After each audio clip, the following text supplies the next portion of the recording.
ಈಗ ಒಂದು ಪಾತ್ರೆಗೆ ನಾನಿಲ್ಲಿ ಈ ಬಟ್ಲೆ 2 ಬಟ್ಲಾಗಷ್ಟ ಕಡಲೆಬೇಳೆಯನ್ನು ಹಾಕ್ತಾಯಿದ್ದೀನಿ ರೀ. 2 ಸ್ಪೂನಾಗಷ್ಟೇ ಉದ್ದಿನಬೇಳೆ, 2 ಸ್ಪೂನಾಗಷ್ಟೇ ಅಕ್ಕಿಯನ್ನು ಹಾಕ್ತಾಯಿದ್ದೀನಿ ರೀ. 2 ಸ್ಪೂನಾಗಷ್ಟೇ ಅವಲಕ್ಕಿಯನ್ನು ಹಾಕ್ತಾಯಿದ್ದೀನಿ. ದಪ್ಪ ಅವಲಕ್ಕಿ ಹಾಕ್ತಾಯಿದ್ದೀನಿ, ನೀವು ತೆಳು ಅವಲಕ್ಕಿಯನ್ನಾದ್ರೂ ಹಾಕ್ಬೋದು. ಈಗ ಅಕ್ಕಿ ಬೇಳೆ ಅವಲಕ್ಕಿಯನ್ನು ತೊಳೆದ್ಬಿಟ್ಟು ತೊಗೋತೀನಿ ರೀ. ಇದು ಒಂದು ಬಾರಿ ತೊಳೆದ್ಬಿಟ್ಟು ನೀರನ್ನು ತೆಗೆದ್ಬಿಟ್ಟು ಇನ್ನೊಂದು ಬಾರಿ ನೀರನ್ನು ಹಾಕ್ಬಿಟ್ಟು ತೊಳೆದ್ಬಿಟ್ಟು ಈ ನೀರನ್ನು ತೆಗೆದ್ಬಿಟ್ಟು ತೊಗೋತೀನಿ ರೀ ನಾನು ಇದನ್ನು. ನೋಡಿ ಅಂದರೆ ನಾನು 2 ಬಾರಿ ತೊಳೆದ್ಬಿಟ್ಟು ನೀರನ್ನು ತೆಗೆದ್ಬಿಟ್ಟು ತೊಗೋತೀನಿ ರೀ ನಾನು ಇದನ್ನು. ನೋಡಿ ನೀರು 2 ಬಾರಿ ತೊಳೆದ್ಬಿಟ್ಟು ತೊಗೊಂಡಿದ್ದೀನಿ. ಈಗ ಇದಕ್ಕೆ ಬೇರೆ ನೀರನ್ನು ಹಾಕಿಬಿಟ್ಟು ನೋಡಿ ಈ ಕಡಲೆಬೇಳೆಯನ್ನು 2 ಅವರ್ ನೆನೆಸ್ಬಿಟ್ಟು ತೊಗೋತೀನಿ ರೀ ನಾನು ಇದನ್ನು. ನೋಡಿ 2 ಅವರ್ ಆಗಿದ್ರಿ. ನಾನು ಸಾಯಂಕಾಲ 5 ಗಂಟೆಗೆ ಹಾಕಿದ್ದೆ, 7 ಗಂಟೆಗೆ ತೋರಿಸ್ತಾ ಇದ್ದೀನಿ ನೋಡಿರಿ. ನೋಡಿ ಎಲ್ಲ ಬೇಳೆ ಅವಲಕ್ಕಿ ಎಲ್ಲ ಚೆನ್ನಾಗಿ ನೆಂದದ. ಈಗ ಇದನ್ನು ಮಿಕ್ಸಿ ಜಾರಿಗೆ ಹಾಕೋತೀನಿ ರೀ ನಾನು. ನೋಡಿ ತುಂಬ ನೀರನ್ನು ಹಾಕ್ಕೊಂಡು ತೆಳುವಾಗಿನೂ ರುಬ್ಕೋಬಾರ್ದು. ಆ ನೆನೆಸಿಟ್ಕೊಂಡಿರುವಂಥ ನೀರನ್ನೇ ಹಾಕಿಬಿಟ್ಟು ಗಟ್ಟಿಯಾಗಿಯೇ ರುಬ್ಕೊಂಡ್ಬಿಟ್ಟು ತೊಗೋತೀನಿ ರೀ ಇದನ್ನು. ನುಣ್ಣಗೆ ರುಬ್ಕೋತೀನಿ ರೀ ನಾನು ಇದನ್ನು.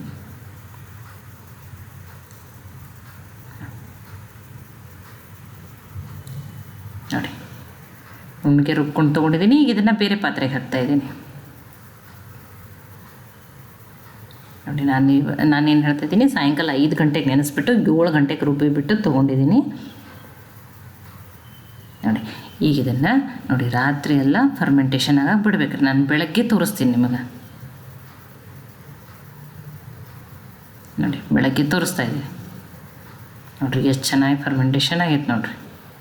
ಇದೇ ರೀತಿಯೇ ಆಗ್ಬೇಕ್ರಿ. ತುಂಬ ನೀರು ಹಾಕ್ಕೊಂಡು ತೆಳುವಾಗಿ ರುಬ್ಕೊಬೇಡ್ರಿ. ಈಗ ಇದನ್ನು ನೋಡಿರಿ ನೀಟಾಗಿ ಫರ್ಮೆಂಟೇಷನ್ ಆಗೈತೆ. ಈಗ ಇದನ್ನು ಮಿಕ್ಸ್ ಮಾಡಿಕೊಡ್ರಿ. ನಾನು ಇವತ್ತು ಸೋಡಾ, ಈನು, ಮೊಸರು ಏನನ್ನು ಬಳಸ್ತೇನೆ ಮಾಡಿ ತೋರಿಸ್ತಾ ಇದ್ದೀನಿ ನೋಡಿರಿ.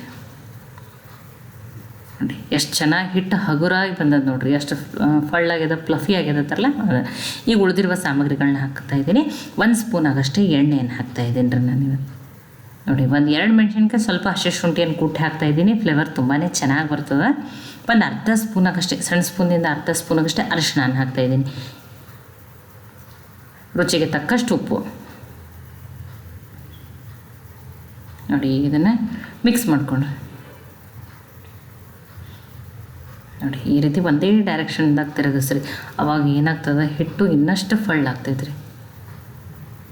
ನೋಡಿರಿ ಇನ್ನು ಫ್ಲಫಿ ಆಗ್ಯದತ್ತಲ್ಲ, ಅದರೊಳಲ್ಲೇನೋ ಗಾಳಿ ತುಂಬ್ಕೊಂಡಿರ್ತದಲ್ತಲ್ಲ, ಆ ರೀತಿ ನೋಡಿರಿ. ನಿಮಗೆ ನೋಡ್ರೇ ಗೊತ್ತಾಗತ್ತೆ. ಇದೇ ರೀತಿಯೇ ಬರ್ಬೇಕ್ರಿ ಇದು. ನೋಡಿ ನಾನಿಲ್ಲೊಂದು ಪ್ಲೇಟಿಗೆ ಎಣ್ಣೆ ಹಚ್ಬಿಟ್ಟು ತೊಗೊಂಡಿದ್ದೀನಿ. ಈಗ ಇದನ್ನು ಇಲ್ಲ ನಿಮ್ಮ ಕಡೆ ಡೋಕ್ಳಾ ಪ್ಲೇಟ್ ಇದ್ರೆ ಅದನ್ನು ತೊಗೊರಿ. ಈಗ ಇದನ್ನು ಸ್ಟೀಮ್ ಮಾಡೋಣ್ರಿ. ಸ್ಟೀಮ್ ಮಾಡೋಕ್ಕೆ ಆಲ್ರೆಡಿ ಕಡಾಯಲ್ಲಿ ನೀರನ್ನು ಹಾಕ್ಬಿಟ್ಟು ಚಾಣಿನ ಇಟ್ಟು ರೆಡಿ ಮಾಡ್ಕೊಂಡಿನಿ ನಾನಿವತ್ತು. ನೋಡಿ ಮತ್ತು ನೀವು ಈ ರೆಸಿಪಿಗೆ ಏನು ಹೆಸರು ಇಡ್ತೀರಂತ ಹೇಳಿ ನನಗೆ ಕಮೆಂಟ್ ಮಾಡಿ ತಿಳಿಸ್ರಿ.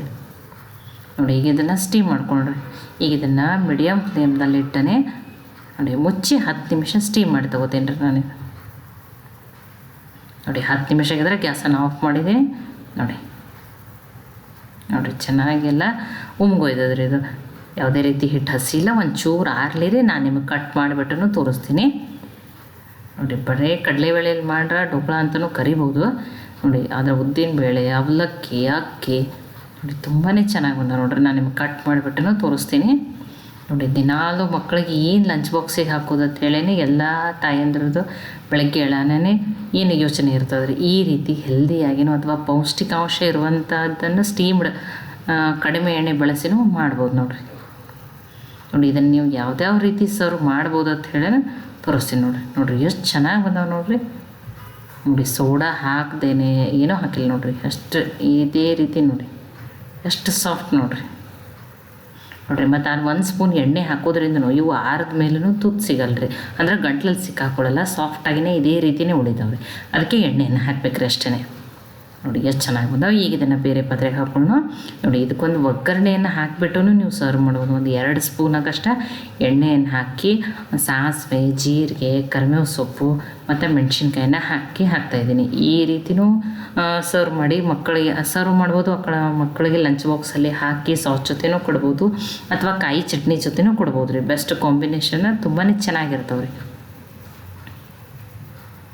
ನೋಡಿ ನೋಡಿ ಇದು ಯಾವ ರೀತಿ ಢೋಕ್ಳಾ ಅಂತಲೂ ನೀವು ನನಗೆ ಕಮೆಂಟ್ ಮಾಡಿ ತಿಳಿಸ್ರಿ. ನೋಡಿ ಇನ್ನೊಂದು ರೀತಿಯೂ ಸರ್ವ್ ಮಾಡ್ಬೋದು, ನಾನು ಅದನ್ನು ತೋರಿಸ್ತೀನಿ ನೋಡಿರಿ.